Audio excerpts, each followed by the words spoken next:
Nggak terasa sekarang ini sudah hampir akhir April, jadi sudah hampir 2 bulan perang di Timur Tengah itu terjadi, dan walaupun sempat beberapa kali ada sinyal untuk upaya perdamaian, gencatan senjata segala macam, dampaknya sampai sekarang itu masih cukup besar, cukup luar biasa. Bahkan di Indonesia per 23 April kemarin rupiah sempat tembus 17.300, itu terendah sepanjang sejarah. Nah, seperti apa nih, kita sudah masuk di kuartal 2, kita pengen ngobrol. Mas Johari, kita ngobrol aja nih. Kuartal 1 sebenarnya sudah habis. Rilis datanya baru akan 2 minggu lagi, di sekitar tanggal 5 Mei ya kalau nggak salah ya. Jadi sebenarnya kita punya sekitar 2 minggu untuk menerka-nerka, mengira-ngira seperti apa kira-kira nanti angka pertumbuhan ekonomi di kuartal 1. Kemarin Pak Menko Erlangga menyebut masih akan sekitar di kisaran 5,5%. Resiliensi ekonomi kita ini nih masih agak PR nih Mas Johari, 5,5 ya. Betul. Jadi kalau kita flashback sedikit, sebenarnya dalam seminggu 2 minggu terakhir ini banyak assurance dari Kemenko Perekonomian, karena Menq juga habis roadshow ke Amerika Serikat. Kita ingat bertemu dengan World Bank, IMF, S&P dan sejumlah investor. Kemudian Kemenko Perekonomian juga mengeluarkan statement rilis resmi menegaskan bahwa walaupun sempat ada kekhawatiran, tapi sebenarnya optimisme investor itu masih cukup terjaga pada fundamental ekonomi Indonesia. Seberapa terjaga ini mungkin kita masih perlu untuk melihat lagi realisasinya, sebenarnya kenyataannya akan nanti seperti apa. Kalau kita lihat ya, kalau kita bicara soal kondisi ekonomi Indonesia ya, untuk kuartal 1 lah gambarannya gitu ya. Seperti apa kita tahu bahwa ada satu momen dalam negeri yang kita tahu bahwa ada momen Lebaran gitu ya, momen Lebaran dan mudik dan lain-lain gitu ya, yang bisa mendorong konsumsi ya. Lalu juga ada secara eksternal ada tekanan dari luar gitu ya. Kita tahu semua bahwa ada situasi yang panas ya, geopolitik di Iran gitu ya, dan di negara-negara Timur Tengah, itu yang menyebabkan tekanan dari eksternal sangat kuat, bahkan bisa dibilang dominan gitu loh ya untuk saat ini tekanan eksternalnya gitu. Oke, kita memang kalau kita lihat bahwa kuartal 1 dari seperti gambaran yang kita wawancarai narasumber dan kita bicara dengan beberapa para pengamat, bahwa dalam situasi sampai kuartal 1 ini masih bisa dikatakan stabil lah ya. Masih cukup terjaga walaupun ya. Ada sebulan di belakangnya ada perang nih sebenarnya. Dan walaupun kita belum bicara angka sampai 5,5 ya. Tapi setidaknya kita masih ada di range 5% aja gitu ya. Itu sudah saya pikir sudah kita banyak anggapan bahwa sudah cukup oke gitu lah, karena di mana ini tekanannya luar biasa karena kita dihadapkan oleh dampak dari kenaikan harga minyak gitu ya, dan gas dan harga-harga lain-lain sampai ke harga-harga bahan baku industri ya. Nah, stabil tapi kita tetap dalam situasi yang tertekan. Jadi stabil tapi tertekan, under pressure. Jadi kita dalam posisi harusnya sih saat ini adalah waspada, tetap waspada ya, karena kita tahu bahwa tekanan harga minyak yang tinggi ya, itu kita lihat ada 4, kita bisa lihat dulu deh 4 faktor ya. Misalkan saat ini kita lihat pertumbuhan ekonomi relatif stabil, oke. Terus inflasi mulai naik karena ada harga pangan dan energi gitu ya, karena imbas dari eksternal. Lalu nilai tukar, nah yang tadi yang Mbak Wahyu bilang yang belakangan menjadi khawatiran dalam 1-2 hari ini ketika rupiah menembus 17.300, di mana itu adalah level yang terendah sepanjang sejarah. Nah, dikhawatirkan ya 3 ini, dan satu lagi adalah dampak kepada pasar finansial. Kita lihat pasar saham juga turun gitu ya kan. Betul. Bahkan turunnya gede banget gitu ya. Sementara di pasar obligasi juga yieldnya, imbal hasilnya juga naik. Nah, dalam kondisi seperti itu yang perlu dikhawatirkan adalah ketika tekanan ini berdampak pada kehidupan masyarakat kita nih ya. Kita tahu bahwa tekanan biaya energi ini BBM itu secara langsung pasti akan mempengaruhi harga minyak ya. Kita tahu bahwa Pertalite mungkin akan ditahan sepanjang tahun ini gitu ya. Tapi Pertamax yang 92 gitu ya. Pak Bahlil kemarin sudah kasih sinyal gitu ya kan bahwa ada kemungkinan ada penyesuaian, tinggal tunggu waktunya saja. Tapi memang itu suatu hal yang setidaknya mau tidak mau gitu loh Mas. Ini kita bicara subsidi ya.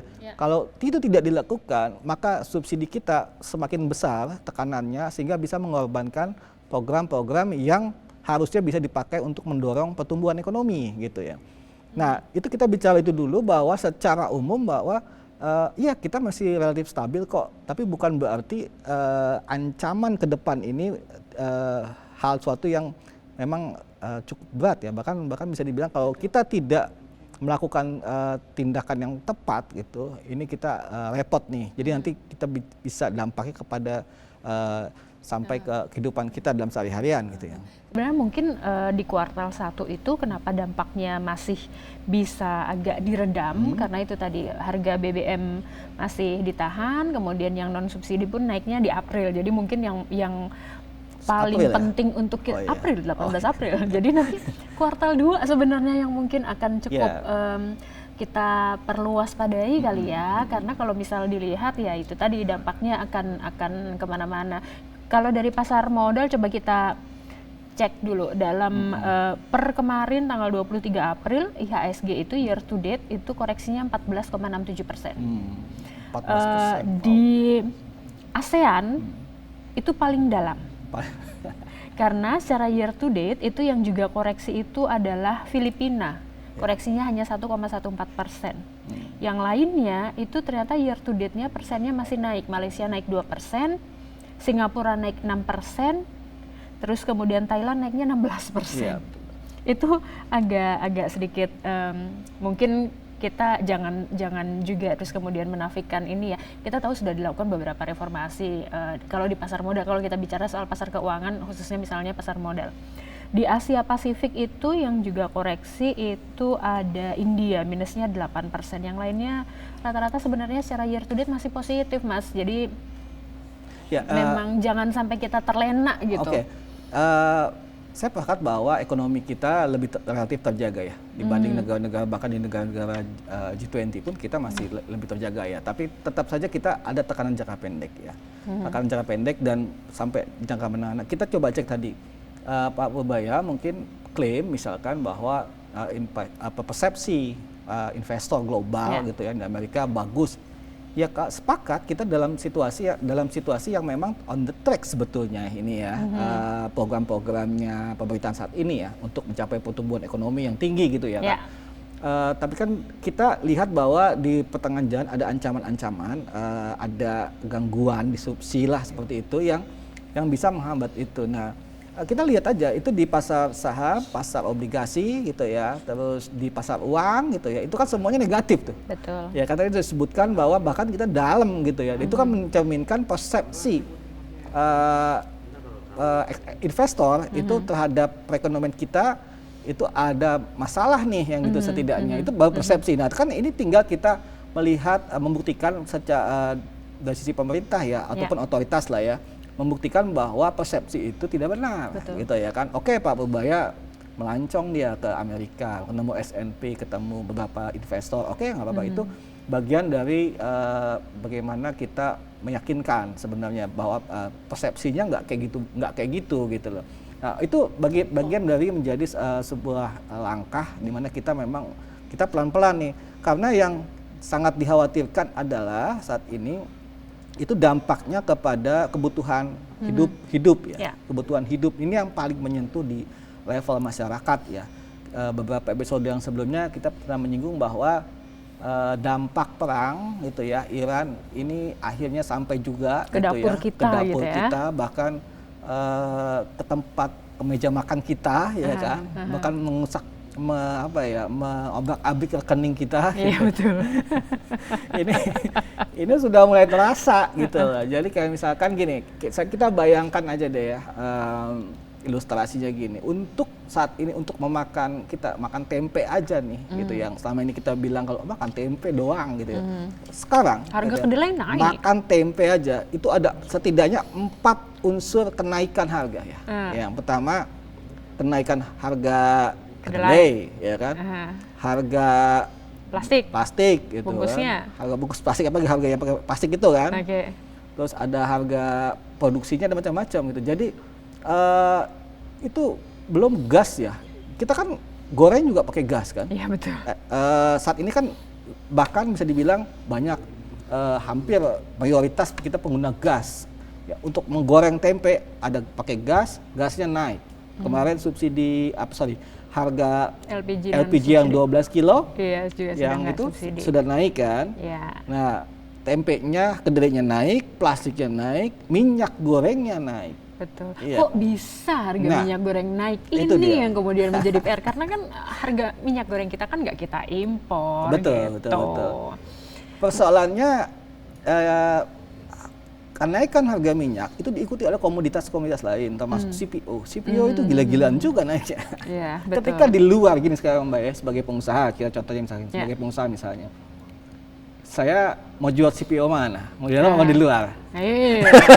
Rupiahnya lagi koreksi nih Mas, jadi ya ekspor pasti duitnya lebih banyak. Di sana naiknya gila-gilaan. Di sini ya gitu, DMO. Makanya ada DMO, Domestic Market Obligation. Jadi ada porsi yang harus disediakan untuk kebutuhan dalam negeri. Nah itu yang jadi pakai minyak goreng. Tapi kita tahu banyak kebutuhan juga. Kita juga ada program B50 ya kan di bulan Juli ya. Betul. Itu juga membutuhkan CPO sebagai bahan campuran solar. Nah, melihat seperti itu gimana? Ya pengusaha kan memilih jual di luar. Nah, setidaknya pemerintah inilah coba ketemulah mas pengusaha. Bagaimana caranya ini juga ya kebutuhan dalam negeri bisa dijaga juga nih CPO. Jadi kalau itu dijaga ya minyak goreng tidak akan agak Betul. Sebenarnya kalau kita bicara sawit itu kan sekarang jadi salah satu kata favorit kalau kita lihat di sosmed ya. Nyawit lu gitu-gitu kan. Jadi banyak yang sebenarnya ketika kita bicara sawit itu pasti persepsinya sudah kemana-mana. Sementara kalau kita melihat datanya, melihat faktanya ya memang sawit ini jadi masih menjadi salah satu andalan di kita. Itu tadi misalnya ketika B50 kemudian mau benar-benar diimplementasikan di Juli, harus ada strategi yang benar-benar ideal agar kebutuhan untuk pasokan dalam negeri ini nanti tetap ada, tetapi pelaku usaha juga dalam artian juga masih punya ruang untuk cari cuan gitu melalui ekspor, karena terus terang kalau dalam kondisi ekonomi saat ini kan pasti orang-orang kan memaksimalkan pos mana yang aku bisa jualan dapat cuan gitu. Rupiah lagi tertekan, harga ekspor pasti akan naik, mereka pasti dapat untung dari situ. Betul, termasuk juga soal stok misalnya. Pasokan, karena kita tahu kan lahan sawit agak sedikit berkurang ya kalau nggak salah ya kan. Jadi mungkin itu secara holistik tuh Mas yang jadi PR tuh itu tuh gitu. Belum kita bicara nanti kalau kita tadi bicara minyak, bicara tempe. Sebenarnya sih ada angin segar dari kalau kita bicara meja makan ya. Stok beras. Highest record gitu ya, 5,1 juta ton gitu. Perlu dicek harga gimana di lapangan. Nah, itu dia. Itu yang kemudian harus dipastikan tuh. Rekor gitu ya, 5 juta ton stok, tapi kalau harganya masih naik tinggi juga buat apa ya? Itu yang penting kan di masyarakat adalah menjaga harga ya. Saya juga kita kemarin juga terkejut juga, bahkan minyak kita aja ya, minyak goreng yang disubsidi oleh pemerintah aja sampai langka ya. Nah, yang dikhawatirkan adalah selain tadi itu adalah yang sangat-sangat yang vital adalah gas itu ya, yang tadi itu yang gas LPG. LPG itu kita tahu bahwa 85%-nya itu adalah dipenuhi oleh impor. Ya, betul sekali. Jadi pasokan dari Selat Hormuz ya kan terganggu akibat perang, maka pasokan akan langka. Ya. Ketika dia pasokan terganggu, maka harga naik dan ketersediaannya juga di lapangan juga menjadi menjadi perhatian ya bagi para pengguna. Karena kita berbeda dengan yang sebelumnya. Kalau sebelumnya kan terjadi kelangkaan gitu ya LPG, itu karena ada perilaku atau ulah dari distributor lah, eceran lah yang nakal mencoba memanfaatkan situasi ya kan. Tapi situasi saat ini adalah sangat berbeda, di mana pasokannya ini yang terganggu. Kalau pasokan yang terganggu adalah ya ketersediaannya. Nah makanya pemerintah mestinya harus menarasikan jaminan bahwa stok LPG juga aman. Ya. Ini penting karena yang paling rentan kena dampak dari harga minyak naik itu LPG sebetulnya. Ya. Itu digunakan oleh mayoritas rumah tangga kita gitu ya untuk memasak. Kan nggak ada lagi yang masak kompor minyak ya kan? Nggak ada lagi yang memasak pakai kayu bakar. Apalagi. Tinggal di semua pakai gas. Ada satu dua. Nah kalau di BBM mungkin kita bisa di minyak ya, di bensin kita mungkin bisa bersiasat. Tapi kalau di dapur gas, karena kalau naik, oke lah kalau naik misalkan jadi 250.000 per tabung yang 12 kilo. Tapi kalau misalkan nggak ada barangnya, sama kan aja repot ya, itu. Itu yang menjadi mungkin pemerintah bisa memberi perhatian lebih terhadap LPG ini. Yang perlu diwaspadai sebenarnya adalah oke lah minyak karena memang ketergantungan impor kita tuh sangat tinggi. Jadi kita kan sebenarnya pengennya adalah ketika ada gejolak di luar negeri, hal-hal yang sebenarnya kita tidak bergantung sama impor itu sebenarnya harusnya dalam tanda kutip aman. Tetapi kenyataannya banyak variabel, itu dia balik-balik lagi soal energi. Akhirnya misalnya yang tadi dibilang beras kita punya 5,1 juta ton gitu, tetapi kemudian tiba-tiba ketika untuk distribusinya karena harga energinya naik, otomatis ongkos pengirimannya naik. Logistiknya ya? Iya, logistiknya naik. Jadi mau nggak mau, barang yang sebenarnya bisa kita penuhi dari dalam negeri pun kena imbasnya. Ini baru dari yang sehari-hari. Kalau kita kembali ke misalnya koreksi rupiah, mungkin belum akan terlalu signifikan dampaknya ke kita masyarakat dalam katakanlah mungkin 1-2 minggu gitu ya, tetapi yang perlu diwaspadai adalah bagi industri yang ketergantungan bahan bakunya tinggi terhadap impor, harga impornya akan lebih mahal, otomatis mereka pasti ada terbuka peluang untuk menaikkan harga jual barang. Ini kemudian menjadi hal-hal yang kita harus waspadai juga sebulan ke depan, 2 bulan ke depan. Obat-obatan misalnya, obat-obatan tuh ketergantungan bahan baku kepada impornya masih cukup tinggi. Kepala BPOM 2 hari yang lalu atau 3 hari, beberapa hari yang lalu sempat menyebut bahwa stok obat nasional saat ini amannya untuk 6 bulan ke depan.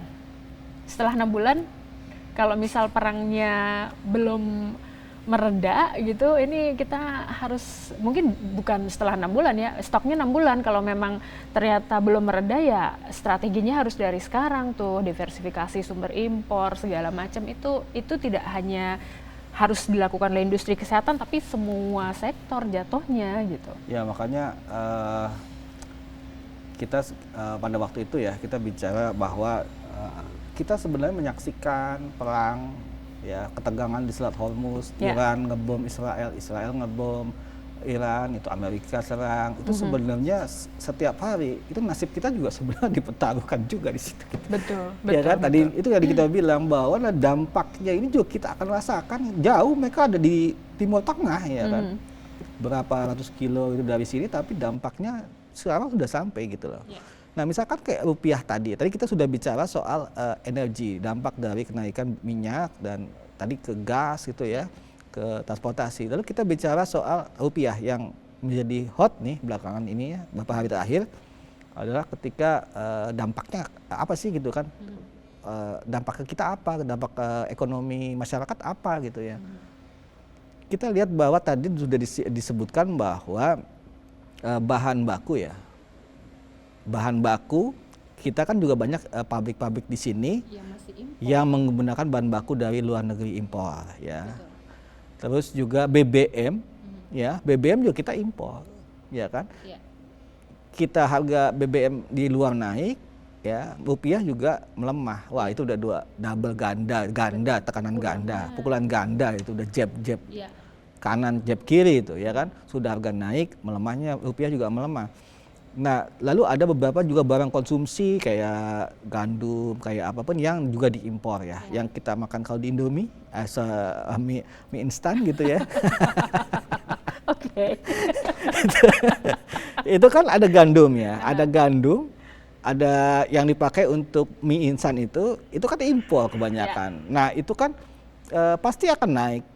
Mie instan juga ke depan juga nggak lama lagi juga pasti kalau misalkan kalau perusahaan mie-nya ini udah nggak bisa nahan lagi ya udah naikin deh, naik gitu loh. Mie instan tuh dulu 1.250 sampai Sudah 150 ya. 4.000 Oke. gitu. Nah, intinya bahwa ketika rupiah melemah maka harga barang yang diproduksi oleh pabrik-pabrik tersebut ya, oleh industri lah ya, itu akan naik ya. Kalau harga barang naik terutama kayak termasuk elektronik tuh ya, handphone, laptop, dolar menguat, rupiah melemah, naik harga laptop, harga handphone gitu. Karena juga beberapa komponennya kan juga dari sana juga. Itu yang paling terasa ketika kita dalam sehari-hari ya, ketika terjadi pelemahan rupiah ini berlarut-larut. Nah, ketika harga barang naik, maka yang terjadi adalah inflasi, ya kan? Inflasi itu harga barang semuanya naik tuh gitu loh. Rata-rata secara umum naik.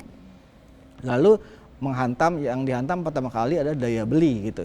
Nah, daya beli masyarakatnya itu jadi tadi kan kita kemarin sempat sudah mulai bangkit ya. Kita coba kalau belanja lebaran kemarin sudah mulai rame lagi tuh. Beda tuh kayak lebaran 2 tahun yang lalu, sepi tuh ya kan. Mall apa sekarang udah mulai pasar-pasar sudah rame, mall sudah rame. Nah, itu kan kita lihat secara kasat mata bahwa itu sudah ada pemulihan daya beli.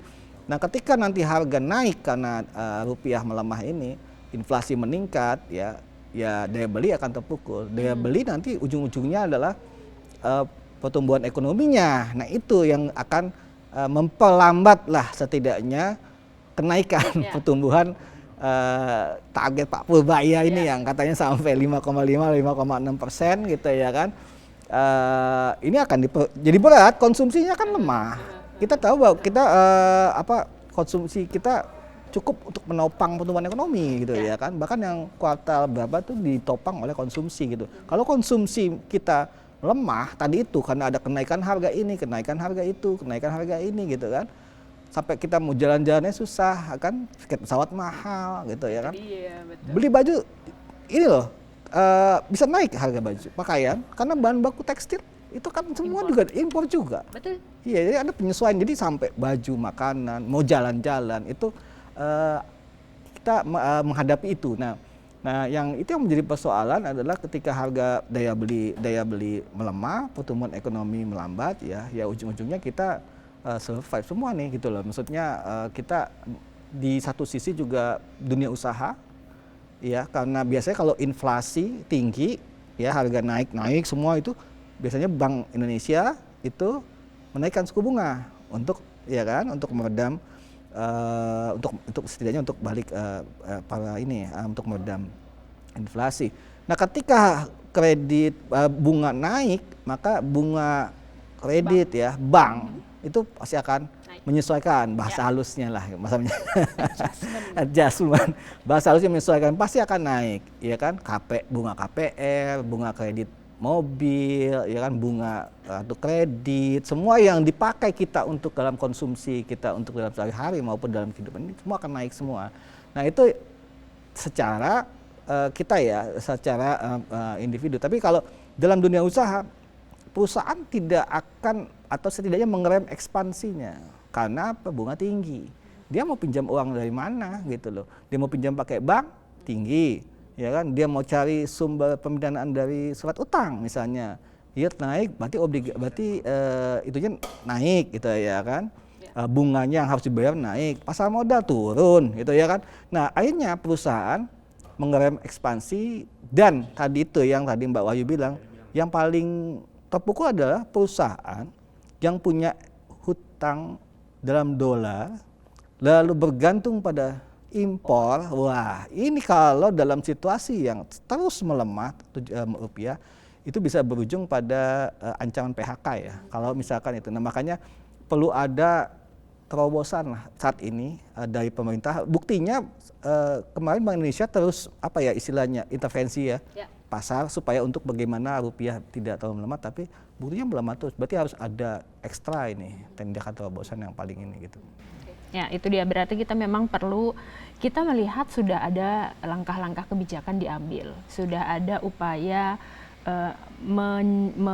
setidaknya menjaga stabilitas gitu ya, memasang benteng bagi perlindungan ekonomi dalam negeri itu sudah dilakukan, upaya untuk menjaga kepercayaan investor juga sudah coba dilakukan, cuman memang dengan kondisi yang kita nggak bisa, kondisi seperti ini kan kita nggak bisa business as usual misalnya. Betul. Kita perlu ada terobosan juga yang berkelanjutan terus-menerus sambil kemudian evaluasi yang ke belakang. Ini juga kebijakan yang sudah diterapkan, misalnya WFH sudah dilakukan sejak 1 April misalnya, ini sudah mau 1 bulan, nah ini harus perlu ada evaluasi misalnya, sudah 1 bulan, betul efektif nggak 1 bulan ini, kemudian penghematan konsumsi BBM-nya sampai berapa, terus kemudian kebijakan yang lain juga perlu ada evaluasi agar mana yang memang efektif dilanjutkan, yang tidak juga bisa diganti dengan kebijakan yang lebih efektif. Karena kalau kita lihat kan sebenarnya ada efisiensi juga dari pemangkasan anggaran lagi nih. Ketika dilakukan pemangkasan anggaran, kita tetap harus hati-hati juga melihat dampak turunannya. Misalnya ketika kemarin perjalanan dinas dipotong 70%, anggaran meeting apa segala macam dipotong. Nah, ini kita harus lihat juga teman-teman dari industri perhotelan, travel, misalnya jasa angkutan umum misalnya, ini juga mungkin akan ada imbas juga yang perlu kita tidak boleh abaikan itu, kita tidak boleh nafikan itu. Nah, hal-hal ini sebenarnya nanti kita akan bahas Investor Daily Roundtable tanggal 28 hari Selasa. Nanti insya Allah kita juga akan bahas itu, ada Pak Menko Erlangga yang akan menjelaskan secara lebih detail lagi. Mungkin kita akan tanya soal evaluasinya juga, terus kemudian ke depannya akan seperti apa terobosannya. Kita juga tentunya dalam situasi seperti ini kan kita perlu melihat peluang, ada nggak peluang yang bisa dimanfaatkan, misalnya dengan koreksi rupiah ini ekspor kita nih bisa mengambil momentum nih dari sini, tapi ya lagi-lagi itu tadi beberapa komoditas yang memang dibutuhkan di dalam negeri, jangan sampai terus semuanya jor-joran ekspor, sementara terus di dalam negerinya kita jadi ada kelangkaan, itu satu.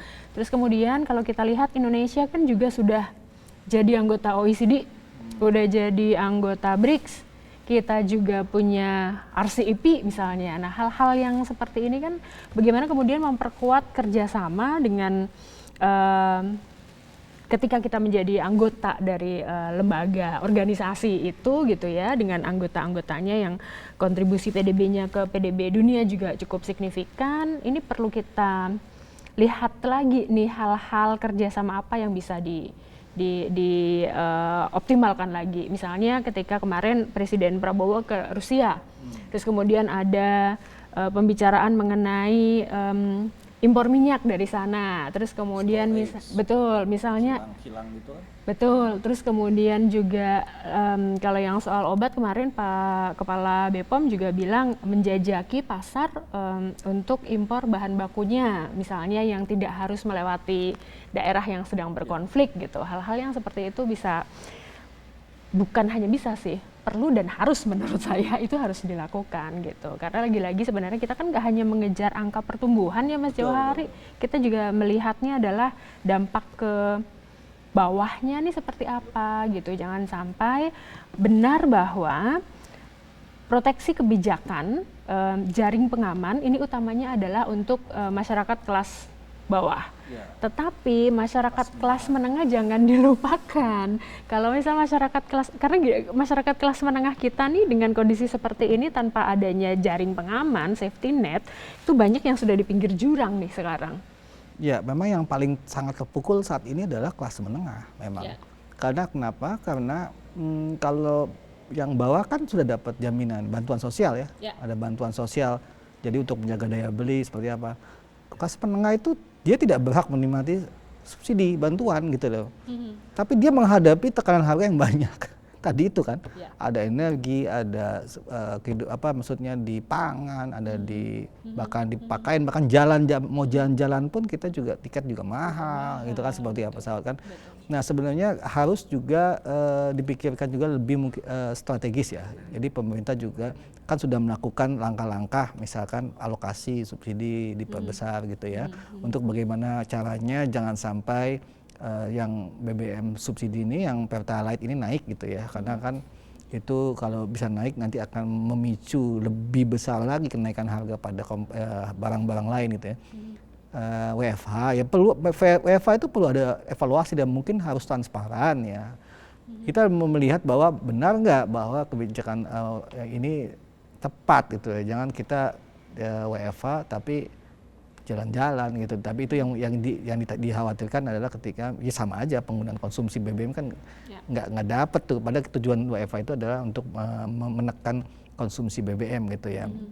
Terus yang kemarin juga dicetuskan adalah bagaimana mengkonversi motor ya, sepeda motor bensin itu menjadi listrik ya. Kemarin Menteri Perindustrian sudah ngomong bahwa yang paling dekat ini adalah mengkonversi sekitar 50.000 kalau nggak salah itu kendaraan sepeda motor ya, bensin ke listrik. Jadi roadmap mereka itu bahwa ke depan Indonesia itu akan didorong menggunakan sepeda motor listrik gitu ya. Sedangkan sepeda motor yang bensin gitu ya itu akan didorong lebih ke ekspor gitu ya.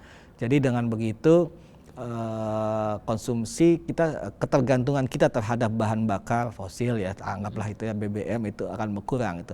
Nah sebenarnya menjadi momentum kita ya. Yang pertama tadi itu yang soal ekspor, daya saing produk ekspor kita akan lebih bersaing ya di mana di luar negeri, karena dengan adanya pelemahan rupiah ini dengan kualitas yang sama gitu ya, harga lebih murah gitu. Jadi kita lebih dengan produk dengan negara lain kita bisa bersaing gitu dengan kualitas yang sama ya.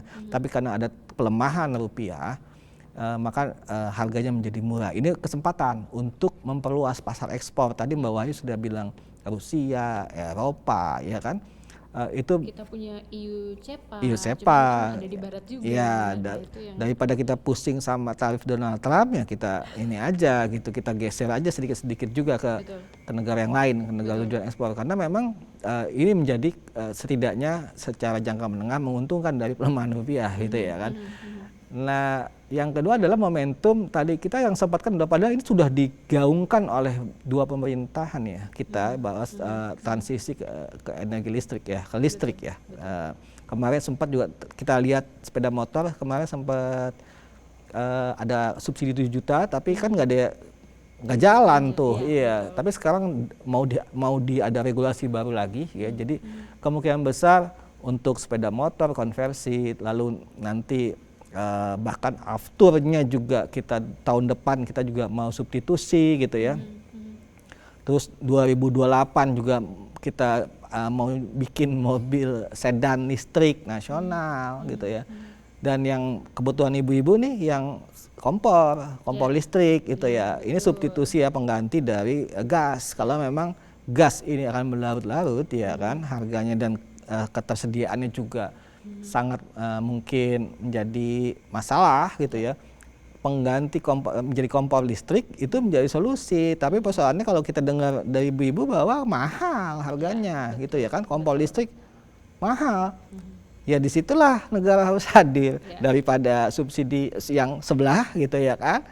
Ya lebih baik subsidi kompor listrik. Yang sudah ada yang sudah di depan di dapur kita, yang setiap hari kita berhadapan kehidupan maksudnya hidup kita ya, soal pangan itu kan Pak Prabowo sangat konsen banget dengan persoalan pangan gitu ya. Mending kita pemerintah untuk mensubsidi kompor listrik, jadi kita pakai kompor listrik udah nggak gas lagi. Kemarin Qatar Energy ya itu perusahaan gas LPG bahkan terbesar di dunia, dia kan terganggu pasokan distribusi dan produksinya akibat perang ya. Dalam situasi ini yang saat ini saja, dia memperkirakan gangguan produksi dan distribusi, dampaknya itu penyalurannya 1 tahun. Wah.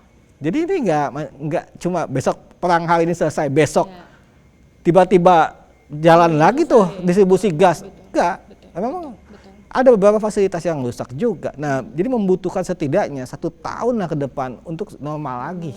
Itu yang LPG. Iya, IMF juga sempat bilang bahwa misalnya pun ini perangnya selesai, tidak otomatis itu semuanya akan langsung turun gitu. Mungkin juga sama halnya dengan ketika kita mencoba meyakinkan investor, ya enggak terus kemudian serta-merta, oh iya bener udah seperti ini kita udah yakin lagi. Iya, gitu. Nah itu makanya ya itu harus dipikirkan ya. Ini menjadi momentum sebenarnya untuk momentum kita untuk mencoba kembali lagi ya untuk program menggalakkan program energi listrik ya.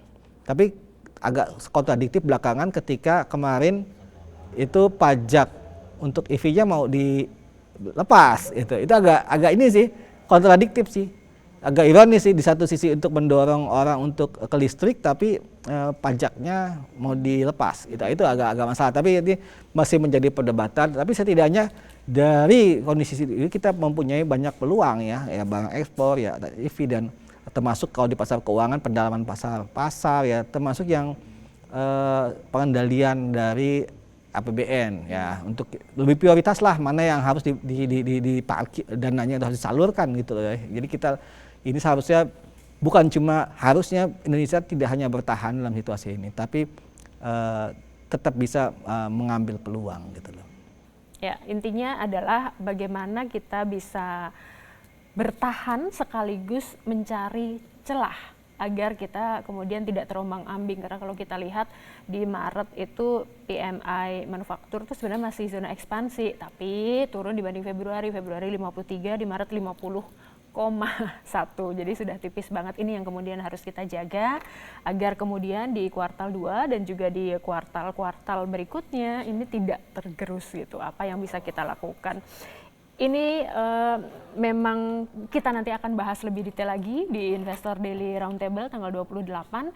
Sebenarnya nggak hanya Investor Daily Roundtable nanti tanggal 28, kita akan bahas dengan tema besar, garis besar benang merahnya sebenarnya sama, yaitu bagaimana kita bertahan dan mencari peluang di tengah kondisi geopolitik yang terus memanas. Jadi nanti kita akan ada Jakarta Globe Insight, pembahasan dengan sejumlah duta besar negara sahabat tentang bagaimana kita penguatan kerjasama di tengah kondisi seperti ini akan menjadi kunci untuk mendorong pertumbuhan. Kemudian setelah itu Investor Daily Roundtable dengan Pak Menko Erlangga untuk kemudian menelaah lagi lebih jauh kebijakan pemerintah yang sudah dilakukan dan yang akan dilakukan akan seperti apa. Setelah itu kita akan tutup dengan The Forum, yaitu Forum Ekonom Muda, sejumlah ekonom muda. Kita juga akan mencoba mencari insight dari para ekonom, mungkin bisa dielaborasi, kemudian menjadi masukan langkah kebijakan ke depannya bagi Indonesia. Kita tentunya